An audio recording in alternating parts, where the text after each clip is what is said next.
Muy buenas noches. Este es el grupo número 6, formado por Wilson Sánchez, José Luis Rodríguez y quien les habla, Shelly Valenzuela. En esta ocasión expondremos el tema Síndrome de Guillain-Barré. En lo que concierne al contenido, me voy a abocar a los dos primeros temas, como son definición y criterios de diagnóstico. Definición. ¿Qué es el síndrome de Guillain-Barré? Este síndrome, conocido por sus siglas en inglés GBS, Guillain-Barré Syndrome, es un problema de salud grave que ocurre cuando el sistema de defensa o sistema inmunitario ataca en parte al sistema nervioso por error. ¿Y qué produce esto? La inflamación de los nervios y estos a su vez el aletargo en las funciones musculares, llegando a la parálisis y otros síntomas.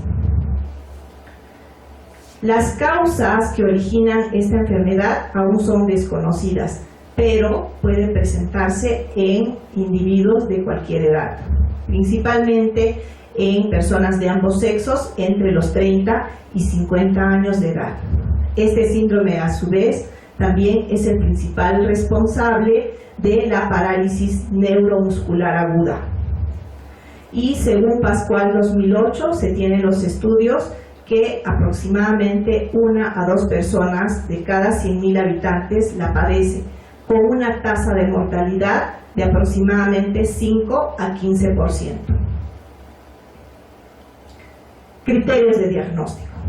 Realizar un diagnóstico de esta enfermedad en sus primeras fases puede ser una tarea muy difícil, debido a que sus signos y sus síntomas son muy similares a otro tipo de trastornos neurológicos.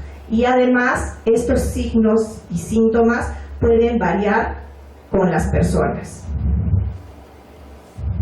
Aquí podemos ver en el gráfico los 4 principales síntomas de las personas que padecen esta enfermedad. Tenemos lo que es la debilidad muscular, que a su vez puede ir empeorando de manera muy rápida. En el segundo lugar tenemos que esta enfermedad afecta a la cubierta del nervio, también denominada vaina de mielina. Un daño a esta zona se conoce como desmielinización y que viene a ser el efecto de un retardo o de hacer más lenta las señales nerviosas.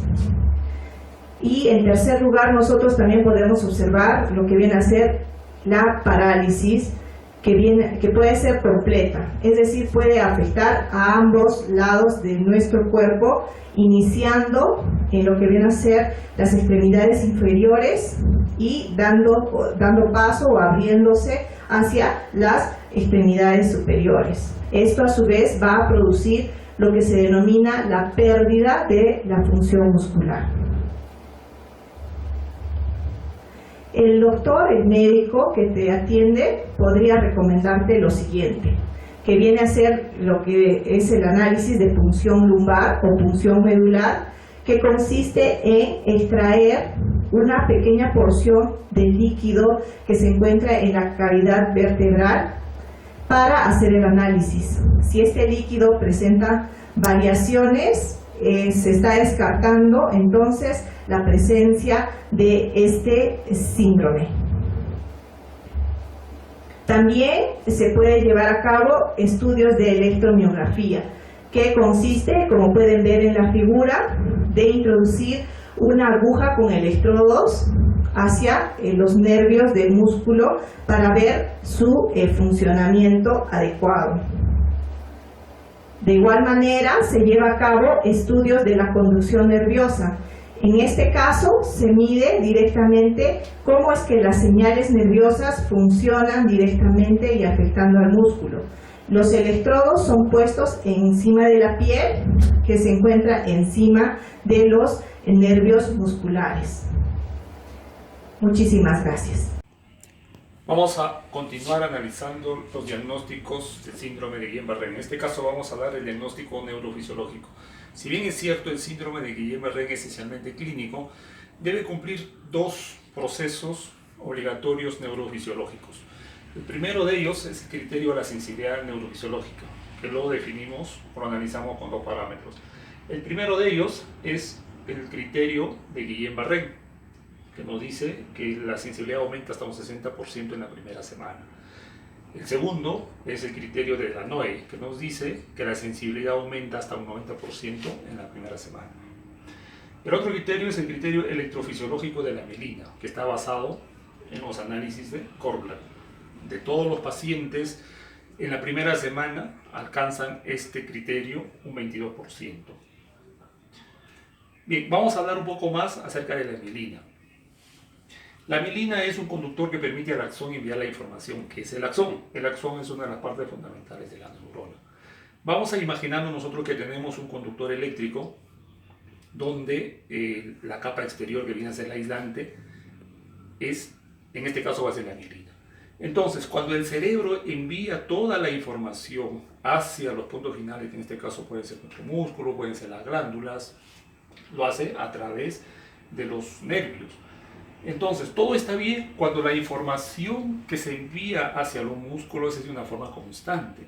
Pero cuando empezamos a tener los primeros síntomas del síndrome, el ardor, el dolor en los miembros inferiores y superiores, quiere decir que la información que está llegando por parte del cerebro no es completa. ¿Y a qué se debe eso? Se debe a que las mielinas, en este caso, han sufrido un deterioro, han sido dañadas. Por lo tanto, ¿qué implica tener una mielina dañada? Eso nos indica que el nervio se moviliza de una forma lenta, o en otras palabras, no trabaja. Y si no trabaja, lo que podemos tener ya es una parálisis muscular.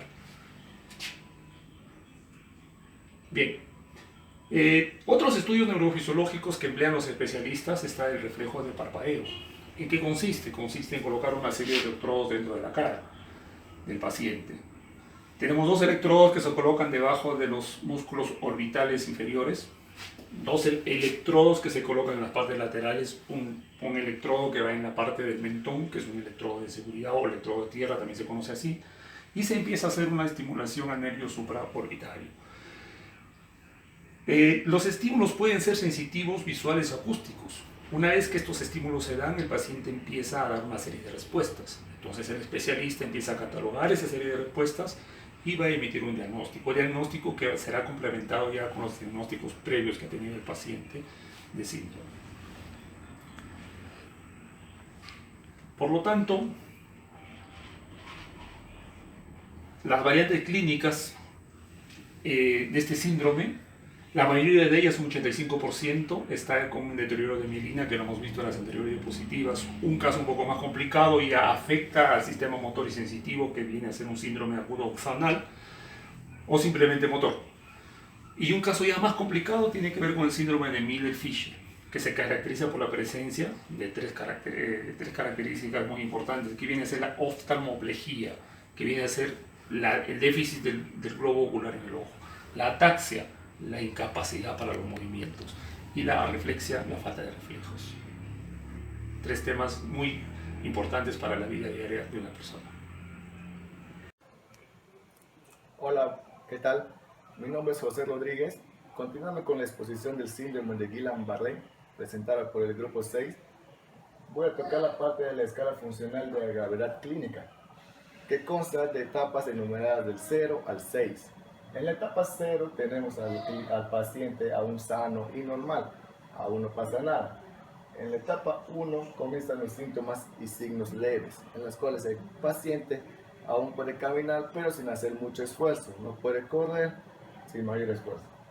En la etapa 2 comienzan ya los síntomas y la etapa moderada del Guillain-Barré, en las cuales el paciente tiene que ir de urgencia a un centro médico, en las cuales ya el paciente ya no puede saltar, no puede hacer actividades físicas y puede caminar aproximadamente unos 5 a 6 metros y luego necesita ya apoyo.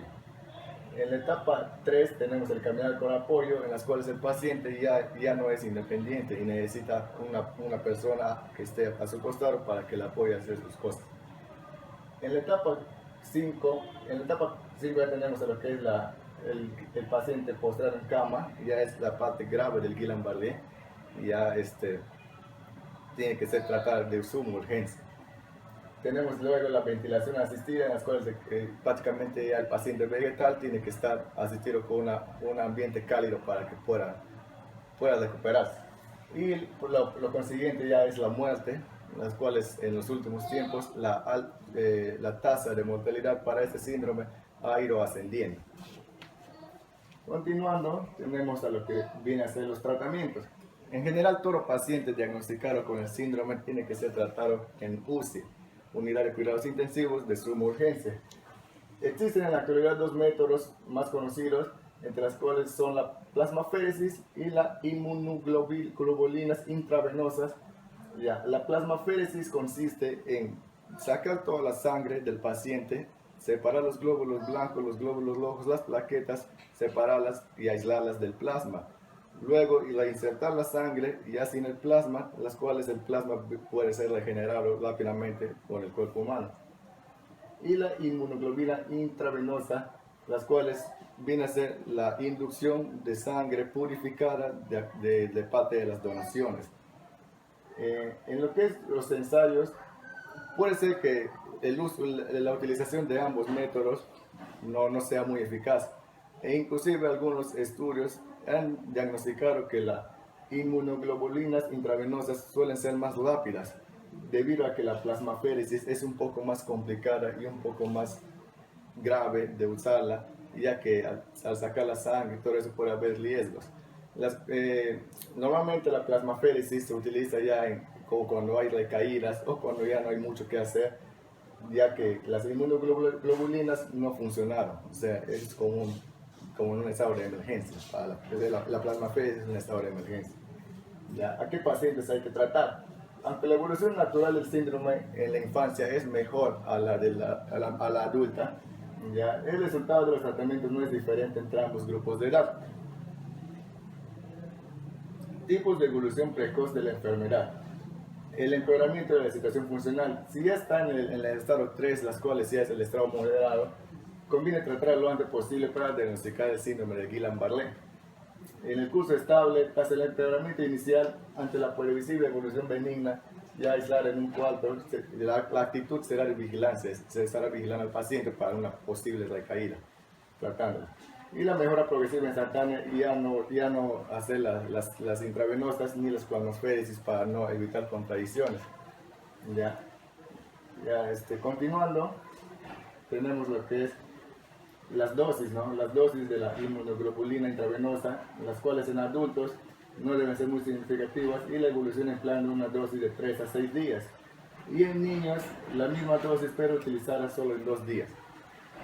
La plasmaféresis debe realizarse en la primera semana. Lo normal es que se utilicen mínimo 2, lo normal, porque como es más tedioso, puede ser perjudicial para el paciente estar haciéndolo muchas veces.